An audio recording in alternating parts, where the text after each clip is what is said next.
Olá, voltamos com o programa Notícia de Frente, são 7h03. Estávamos falando aqui sobre a luta dos policiais penais para ter uma elevação salarial e falamos também das fragilidades das unidades prisionais de Mato Grosso. Vamos então conferir uma reportagem nesse momento que vai mostrar para a gente o resultado de um trabalho de visitação, de auditoria em pelo menos 16 unidades prisionais daqui do estado. Roda aí o VT. O Grupo de Atuação Estratégica do Sistema Prisional da Defensoria Pública de Mato Grosso concluiu uma série de inspeções em 16 unidades prisionais, onde 74,8% dos condenados aqui em Mato Grosso estão presos. O cenário é um cenário de extrema vergonha, é um cenário que nos traz muito espanto. Espanto por quê? Porque, infelizmente, há uma máxima, um senso comum de que se prende, joga as chaves fora e se esquece de quem está ali dentro da prisão. E por conta disso, há críticas, sim, que merecem serem feitas com relação à dinâmica, com relação à estrutura, com relação a algumas práticas da política penitenciária do nosso Estado. Quando nós propusemos a realizar essas inspeções juntamente com os nossos parceiros que integram esse trabalho, nós sabíamos que iríamos encontrar dificuldades. A superlotação está entre os principais problemas detectados pela Defensoria Pública de Mato Grosso. Que seria a inexistência de assistência médica, odontológica, psicológica, de forma plena e eficaz. Nós não temos um respeito, uma política pública penitenciária, infelizmente, que assegura o respeito integral à dignidade, à integridade física dos presos. Nós também vemos que não há oportunidade de trabalho produtivo e remunerado de maneira condigna, como diretriz comum em todas as unidades do sistema prisional do estado de Mato Grosso. Não há também uma preocupação em se estabelecer convênios com entidades públicas ou entidades privadas para promoção de programas de educação, de trabalho. Nós temos um pouco mais de 11 mil presos no nosso estado, no regime fechado, estou falando. Um déficit aí de quase 2.500 vagas.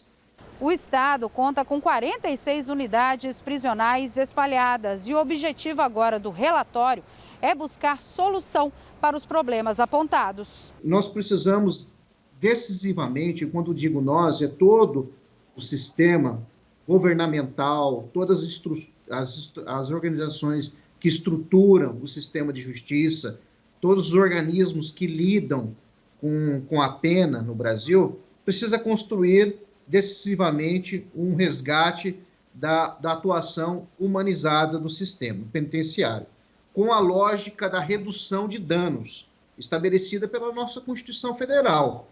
Eu não gero um combate ao crime cometendo mais crimes. É preciso um atuar racional, é preciso um olhar humanizado, é preciso assumir responsabilidades e mais, garantindo o uso adequado e eficiente dos recursos públicos. Aí o compromisso da mudança necessária desse estado de coisa inconstitucional para atingir a perda da liberdade, mas com dignidade. Com imagens de Nilton de Oliveira e apoio técnico de Victor Camargo, Sêmia Mauad para a Notícia de Frente. Obrigada, Sêmia. Bom, gente, superlotação e violação de direitos, eu diria que novidade nenhuma quando se fala do sistema penitenciário de Mato Grosso e também de todo o país. Vou lembrar aqui que, vou dizer, Kleber Lima, que não é apenas uma realidade não do sistema prisional, mas também do socioeducativo. Situação ainda degradante também até para os menores, ou seja, não tem nenhuma novidade nisso não, tem? Não tem, e é exatamente aí que mora o perigo, né? Do que a gente estava falando no bloco anterior sobre essa paralisação dos policiais penais. É um barril de pólvora esses sistemas aí prisionais, os presídios, as penitenciárias, né? E todo cuidado aí é pouco. Eu estou preocupado, eu confesso a vocês que eu estou preocupado com esse movimento aí. Os ânimos ficam acentuados, né, Daniel? Porque as visitas com a suspensão, final de ano chegando, passamos pela pandemia, em que houve uma restrição também das visitas, e agora isso novamente realmente é preocupante. É uma greve dessa categoria, realmente pode ter impactos graves aí na sociedade, além de serem suspensas as visitas, em algumas unidades do interior, os policiais penais não estamos recusando a receber presos já, a partir de sexta ou sábado. Ou seja, isso dá um impacto em todo o sistema judiciário, né? No trabalho policial, né? Desde a prisão da PM até a autuação na civil, né? E depois a prisão na penitenciária. Realmente eles estão, como disse o Kleber, são ponderados, estão tentando negociação, mas já deram sinais de que podem, né, radicalizar o movimento.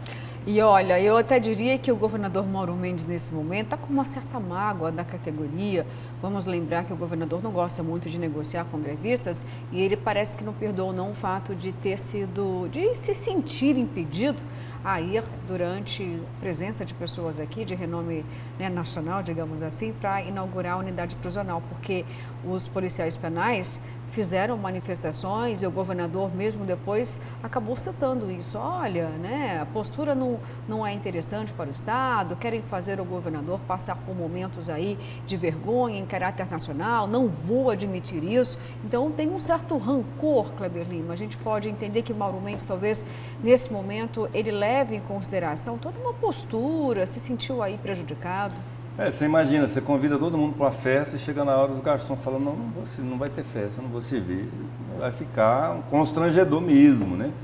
E eu imagino que a intenção não era que não tivesse a festa, mas que para que a festa fosse realizada, a categoria fosse atendida, ouvida, enxergada, né? Falhou, né?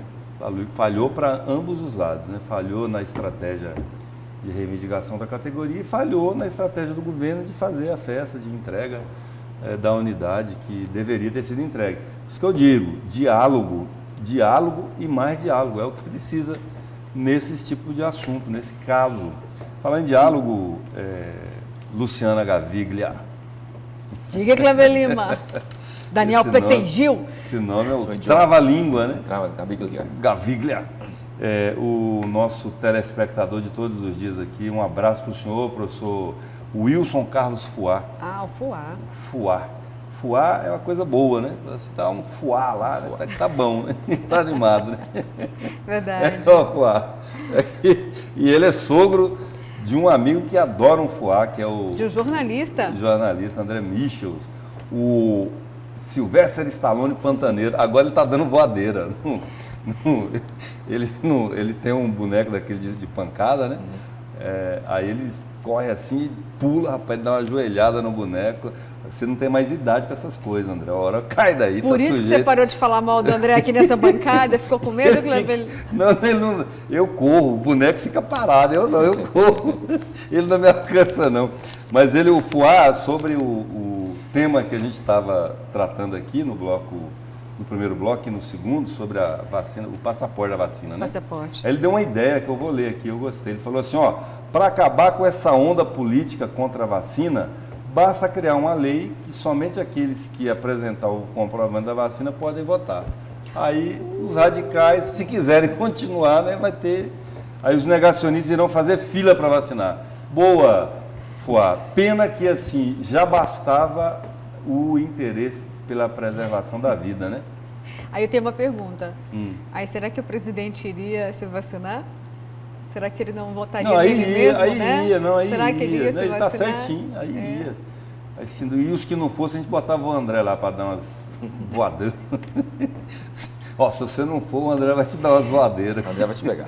Tá certo, adorei a sugestão. Olha só. Vai te pegar. Vai vacinar, senão o André vai te pegar. Já tem até... Você é do Daniel, viu, André? Essa foi do Daniel, não foi minha. Eu já imunizei, tá bom, gente? Já, Estou indo para a terceira.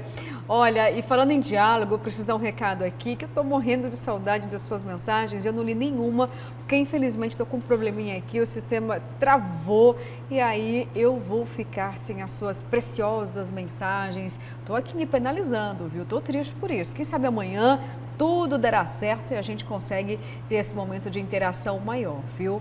E aí também, falando ainda de diálogo, teve até um jantar com muita conversa e eu acho até que o Daniel Petengil tem detalhes dessa conversa, desse jantar, que eu estou lembrando aqui, Daniel, que o jantar foi com quem? O ex-presidente Lula e com o ex-governador de São Paulo, Geraldo Alckmin. Será que esse jantar foi suficiente para poder fazer o alinhamento da terceira via, não, né?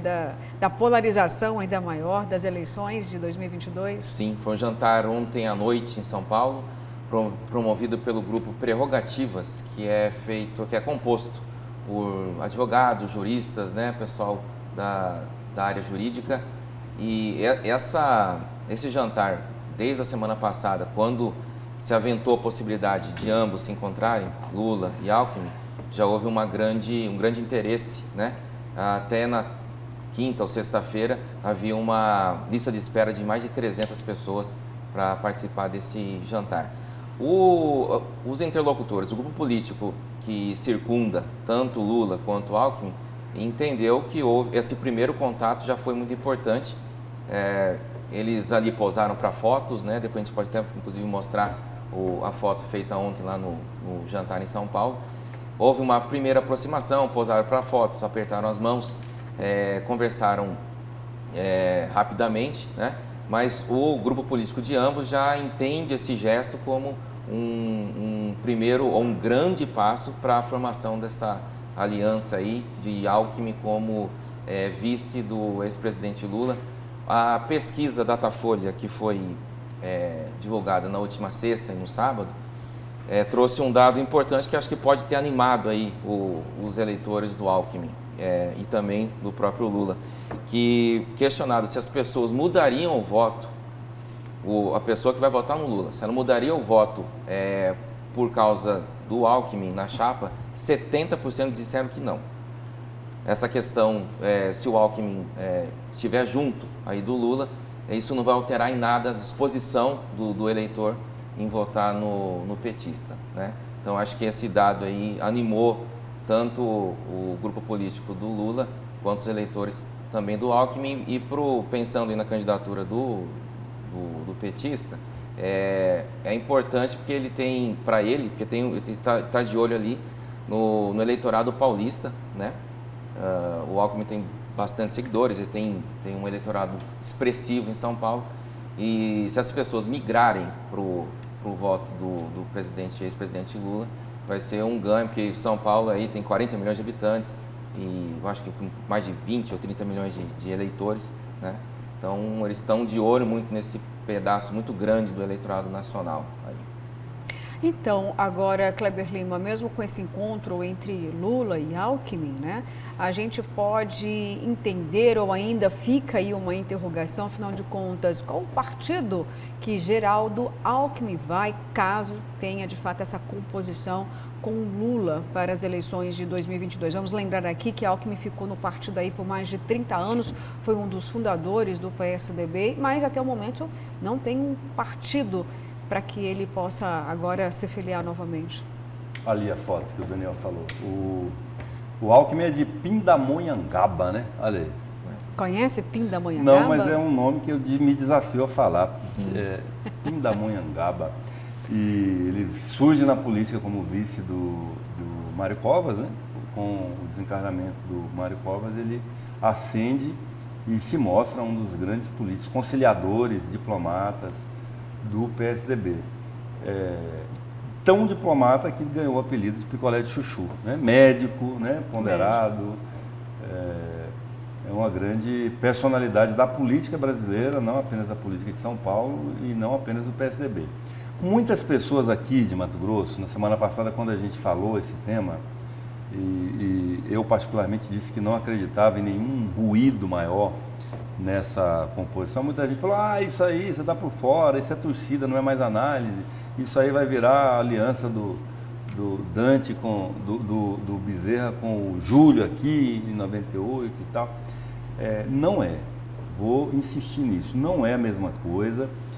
Tanto o PT fez alianças assim inimagináveis durante os governos do PT, o primeiro e o segundo governo do Lula, o primeiro e o segundo governo da Dilma. Maluf já esteve, por exemplo, aliado ao PT, Delfim Neto, enfim, o presidente do Banco Central da Dilma e foram buscar pessoas no centro. Aliás, o Lula só se elege presidente da República quando ele lança aquela famosa Carta ao Povo Brasileiro, em que ele ali tirou o medo da elite brasileira, da elite financista, dos industriais, quando ele trouxe o Zé de Alencar para mostrar, olha, o Brasil não existe mais essa dicotomia, o PT não representa essa dicotomia, não representará nenhuma dicotomia, nenhuma ruptura institucional, muito ao contrário, e honrou com isso e seguiu com a mesma orientação da política econômica que tinha, por exemplo, Fernando Henrique Cardoso. A economia do Brasil, o Plano Real, sofre ameaça, na verdade, é agora. É agora. Depois olha, o Plano Real é de 1994, né? Vamos fazer as contas aí, eu sou ruim de matemática e fazendo ao vivo, fica quantos anos tem o Plano Real? De 94 para cá, né? A única vez que o Plano Real sofre ameaça real, objetiva, concreta, é agora. Com a inflação batendo aí a casa dos 2 dígitos, com esse descontrole da economia, com essa liberalidade do câmbio que a atual política econômica do Brasil implementa. Então, na verdade, se tem uma hoje, concretamente, isso independente de torcida, independente de preferência, mas olhando os números frios aí da economia brasileira, o Plano Real ou a descontinuidade daquela política econômica iniciada pelo Fernando Henrique no governo do Itamar Franco é agora, neste governo do presidente Jair Messias Bolsonaro, com este ministro que está aí, o Guedes, né? 27 anos depois, 27 anos. Então, assim, 27 anos, a maior ameaça do Plano Real é com esse descontrole que nós temos hoje. Não vejo como nenhum problema essa possível aliança entre o Geraldo Alckmin e o Lula. Ao contrário, e a pesquisa que o Daniel traz é que ela poderia liquidar a eleição do Lula já no primeiro turno. A sua pergunta é, se o Alckmin, qual partido ele iria? Tudo está desenhado para o Alckmin se filiar ao PSB, né? E existe também um desenho, já alguns partidos já aprovaram, inclusive o próprio PSB, a federação com o PT. Então, a diferença da federação para a coligação é que a federação é uma coligação que dura 4 anos, ela não se desfaz depois da eleição. Acho que está causando muito assombro ainda essa possibilidade, porque as pessoas têm fresco na memória que o Lula e o Alckmin foram adversários, né, nas eleições e tudo mais. Mas essa composição política é muito dinâmica, né? E o próprio PT, ao longo da história, tem mostrado que não põe rejeição, não põe objeção em nenhum tipo de composição. O vice do Lula já foi um industrial, o Zé Alencar, né? Uhum. Do PL, do Centrão e tudo, né? Representando o mercado financeiro, os empresários, né? E o Lula, ao longo da gestão dele e também da carreira política dele, tem feito acenos aí para essa parcela do mercado financeiro, dos empresários, né? Não se descolou nunca disso. E eu acho que realmente causa mais assombro para algumas pessoas porque os dois eram adversários, mas o PT já fez composições com outros partidos muito de centro-direita, né, já ao longo da história, e não só em nível federal, mas também em nível local. Eu lembrei agora um pouco. A gente tem só que trazer melhor como foi esse momento histórico, mas nenhuma das candidaturas do agora deputado Lúdio para o governo de Mato Grosso, uma das pessoas que subiam no palanque dele e estava ali no espectro de apoio da candidatura do petista era o deputado Vitório Gale. Naquela época, se eu não me engano, ele fazia parte do PSB, né? A gente estava lá abraçando e segurando a mão do MDB, né? Ele era do MDB. Do MDB. Ele foi suplente Isso, exatamente, de deputado do Bezerra pelo MDB. Então tem... Não, assim, a direita de Mato Grosso toda nasceu na esquerda, Sim. ou na centro-esquerda. O Medeiros era suplente do Pedro Táxi, no PDT. O Catânia que eu não sei, porque isso aí é novíssimo, né? Não existia, não tinha... Surge na política com essa onda bolsonarista, aí não existia. Mas os demais, Sebastião Rezende era de partidos aí bem próximos, sempre estava no governo do Silval, estava no palanque do Lúdio também. Então, essa esquerda de Mato Grosso, essa direita de Mato Grosso é melancia. Ou é de conveniência, né? Vamos dizer assim que é melhor. Não é direita orgânica, o Dilemário, nosso vereador aqui de Cuiabá, a vida inteira aí nos partidos mais à esquerda, com um sindicalista, uma plataforma e uma narrativa mais progressista de esquerda. Agora hoje é conveniente, né? Hoje eles estão achando que é conveniente, iludidos com essa bolha aí de direita. A Janaína Riva agora sendo negacionista. Mas isso não dura não, isso é conjuntural também. E quando se fala de eleições, de campanha, antes de pensar em ideologia, os políticos pensam em bancada, pensam em recurso para fundo eleitoral, né? Pensam em possibilidades de eleições de deputados, de senadores. Quer dizer, os interesses partidários, né? Os interesses pessoais também, políticos ali, eleitorais, vão antes na frente de ideologia. E ainda falando de circunstâncias, Daniel, aquela aliança entre o Bezerra e o Júlio Campos em 98 fracassou também por erro de estratégia política. Não era porque a aliança, não aceita. Um outro caso que não aceitava, porque o eleitor elege um e elege outro. O eleitor, a rigor, já elegeu o Júlio, governador, já elegeu o Bezerra, já elegeu o Dante, o Silval Barbosa. O eleitor elege todo mundo. Então, se a aliança ela é bem explicada, ela é aceita. O problema é quando a comunicação da campanha falha, né? Quando a estratégia de marketing das campanhas falham, ou a outra é muito assertiva. A do Dante foi muito assertiva, porque o Dante tinha uma capacidade de comunicação muito extraordinária, né? Muito boa, muito eficiente. E eu lembro dele dizer que a aliança do Bezerra com o Júlio era a aliança do cramulhão com a coisa ruim. Então ele trazia para o imaginário das pessoas que era muito isso aqui, né? Em Cuiabá e Varza Grande que tinha isso. No resto do estado não tinha essa antiposição, e aí prevaleceu. Era uma eleição sui generis, porque foi a primeira eleição com reeleição em Mato Grosso. O próprio Dante não acreditava, ninguém acreditava. No Brasil era a primeira eleição com reeleição. E a força da máquina era desconhecida numa reeleição. E prevaleceu. A máquina é muito poderosa, né? Quase ninguém perde reeleição. Só Pedro Táxi é um dos casos raros aqui que erra muito na política. Tá certo, gente. 7h25. Olha, o programa está acabando, mas antes eu queria fazer uma pergunta para o Daniel. Eu queria saber, Daniel, o que está acontecendo lá no Ministério da Saúde, porque a Anvisa já concedeu, né, o aval para a imunização de crianças a partir de 5 anos, mas parece que no Ministério da Saúde existem divergências em relação a essa imunização, é isso? Sim, o próprio ministro Marcelo Queiroga disse agora na sexta-feira que a Câmara Técnica iria se reunir só dia 22 e que não haveria consenso sobre essa vacinação para crianças de 5 a 11 anos.